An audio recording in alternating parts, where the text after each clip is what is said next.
اور حقیقت سے آپ انکار نہیں کر سکتے۔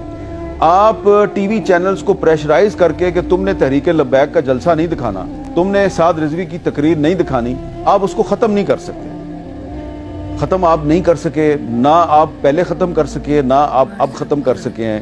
وہ ان کے خلاف طاقت کا استعمال ہوا، اور پہلے ان کو جو ان کی مسجد رحمت العالمین ہے وہاں سے نکلنے نہیں دیا گیا۔ پھر جب ان کا جو کراؤڈ ہے وہ پولیس کو دھکیل کے آگے بڑھا اور وہ جو مجمع ہے وہ مرید کے تک پہنچ گیا، تو پھر اس کے خلاف ایک بہت بڑا کریک ڈاؤن ہوا۔ اس معاملے پر پاکستان کے جو ٹی وی چینلز ہیں ان کو اجازت نہیں دی گئی کہ جی آپ نے اس کو نہیں دکھانا، یہ معاملہ جو ہے آپ نے ڈسکس نہیں کرنا۔ یہ جو پابندی لگائی جاتی ہے، جب بھی یہ جو تحریک لبیک والے ہیں یہ سڑک پہ آتے ہیں، کو مظاہرہ کرتے ہیں، تو ان کے جلسے جلوس دکھانے پر پابندی لگا دی جاتی ہے۔ یہ ابھی سے نہیں ہو رہا، یہ سالہ سال سے ہو رہا ہے۔